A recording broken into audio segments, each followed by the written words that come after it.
Brasil é o segundo maior produtor de soja do mundo e as previsões indicam que a produção agrícola no nosso país tende a aumentar. Mesmo com esse cenário positivo, alguns fatores limitam o rendimento dessa cultura.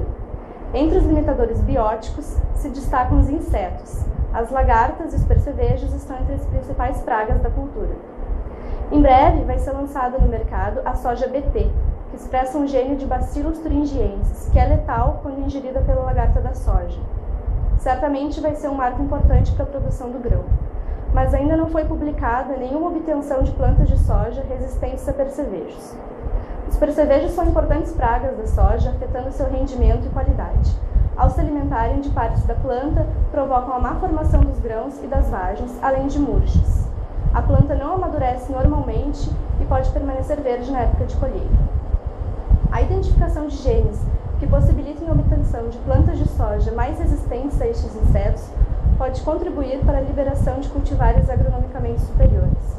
Este projeto visa a identificação de genes com potencial para conferir resistência a insetos sugadores, como os percevejos, e a obtenção de plantas que expressem estes genes ou partes deles. A Carnavalia ensiformis, ou feijão de porco, é uma leguminosa muito rústica e bastante cultivada em regiões quentes. É bastante resistente a insetos e outras pragas.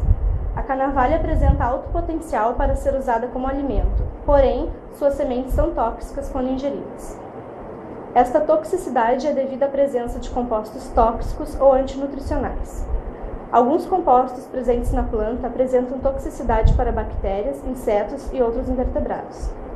Recentemente, foi descrita a atividade inseticida de uma proteína de feijão de porco contra insetos sugadores, sendo os genes que codificam essas proteínas possíveis candidatos. A proteína responsável pela toxicidade foi identificada por um grupo de pesquisa da URGS. O mesmo grupo também isolou e clonou o gene que codifica essa proteína. Além disso, sabe-se que quando ingeridas por insetos sugadores, a proteína é degradada e libera um peptídeo tóxico que é representado por esta região. Anteriormente ao início deste trabalho, foi realizada a extração de RNA total de plântulas de feijão de porco e a síntese de cDNA. A região do gene responsável por codificar a proteína tóxica foi clonada em um vetor do tipo PET23A. Este vetor foi doado ao nosso grupo. Para a amplificação da região que codifica o peptídeo tóxico, foram projetados primers específicos. Nestes primers foram incluídas regiões importantes para a expressão do peptídeo em plantas e para sua clonagem. A região que codifica o peptídeo tóxico foi amplificada a partir do vetor PET23A por PCR. A presença do fragmento de tamanho esperado pode ser confirmada pela imagem em gel de agarose. O produto da PCR foi então transferido para um vetor de entrada e posteriormente transferido para um vetor de destino, PH7WG2D e P-Early, próprios para a expressão de genes em plantas. No vetor destino P-Early, podemos ver a região promotora, que nos diz onde, como e quanto da proteína será expressa. Na parte cinza, temos a região onde o gene que codifica o nosso peptídeo tóxico será inserida.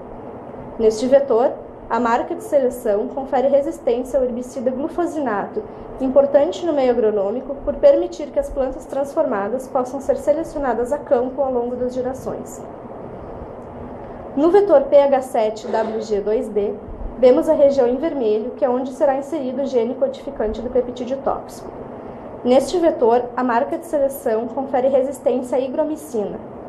Um dos pontos positivos deste vetor é o gene reporter, que faz com que todas as células transformadas produzam uma fluorescência verde quando expostas à luz UV, o que facilita a seleção de plantas transformadas no laboratório.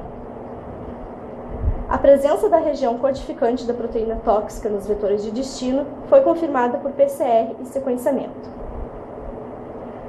Vagens contendo sementes imaturas de 3 a 4 milímetros das cultivares Bragg e IS5 foram coletadas de plantas cultivadas em campo. O eixo embrionário foi excisado e os cotilédones foram transferidos para meio de cultura, contendo altas concentrações do regulador de crescimento 2,4-D, para a indução de embriões somáticos primários. Os embriões somáticos secundários foram proliferados em meio de cultura contendo 2,4-D por 8 meses.